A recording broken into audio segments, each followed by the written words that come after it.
Hello friends, very good morning. இன்றைக்கி நம்ம சேனலில் ரொம்பவும் டேஸ்டியான பட் டைமும் ரொம்ப சேவான ஒரு குழம்பு பற்றி தான் பார்க்குறோம். முட்டை குழம்பு எப்படி சட்டுன்னு வைக்கிறதுன்னு பார்க்கலாம் வாங்க. அதுக்கு நம்ம ஸ்டவ் ஆன் பண்ணிவிட்டு கடாயில் கொஞ்சமாக ஆயில் சேர்த்துக்கோங்க. இது ரொம்பவுமே டைம் சேவிங்கான ஒரு குழம்பு. சிம்பிளாகவும் வச்சிடலாம், டேஸ்ட்டாகவும் இருக்கும். இப்போ நம்ம இதில் 1/4 ஸ்பூன் கடுகு போட போகிறோம். கடுகு பொரிஞ்சோடனே நம்ம இப்போ இதில் கருவேப்பிலை ஆட் பண்ணிக்கோங்க. இதில் நீங்கள் ஒரு 10 அளவுக்கு பூண்டு நீங்கள் ஆட் பண்ணிக்கோங்க. பூண்டு நல்லா கோல்டன் ப்ரௌன் ஆனோன்னு நல்லா பெரிய சைஸாக 2 வெங்காயத்தை நான் கட் பண்ணி வச்சுருக்கேன்.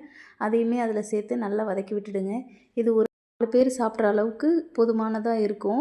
நல்லா மீடியம் சைஸ் வெங்காயம் நல்லா பெருசாகவே கட் பண்ணி சேர்த்துக்கோங்க. இது எல்லாமே நல்லா வதங்கட்டும். வெங்காயம் நல்லா வதங்கினோன்னே நம்ம இதில் கொஞ்சமாக பச்சை மிளகா 2 பச்சை மிளகா சேர்த்துக்கலாம்.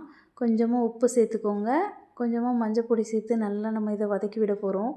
நல்லா வதக்கி விட்டுடுங்க. எந்த அளவுக்கு வெங்காயம்லாம் வதங்குதோ அந்தளவுக்கு டேஸ்ட் நல்லாயிருக்கும்.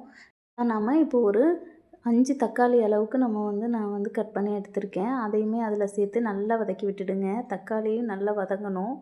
நல்லா நம்ம அதில் இருக்க அந்த ஜூஸ் எல்லாம் நம்ம நல்லா வத்துற மாதிரி நல்லா வதக்கி விட்டுடுங்க. இப்போ நம்ம கொஞ்சம் நல்லா வதங்கிடுச்சு. இப்போ நம்ம வீட்டில் அரைச்ச குழம்பு மிளகாத்தூள் 1 ஸ்பூன் அளவுக்கு சேர்த்துக்கோங்க.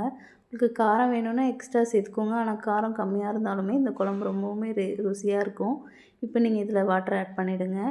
தண்ணி ஒரு மீடியமான அளவு ஆட் பண்ணணும். ஒரு 2 டம்ளர்ஸ் அளவுக்கு நீங்கள் ஆட் பண்ணிக்கோங்க. கொஞ்சமாக உப்பு சேர்த்துக்கோங்க.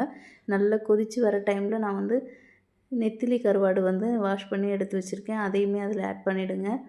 ஆட் பண்ணி அது நல்லா கொதித்து வரட்டும். இப்போ நம்ம இதில் முட்டை ஆட் பண்ணிக்கலாம். அவ்வளோதான். குழம்ப நல்லா ஸ்டிம்மில் வச்சுட்டு நம்ம ஒரு 4 முட்டை ஆட் பண்ண போகிறோம்.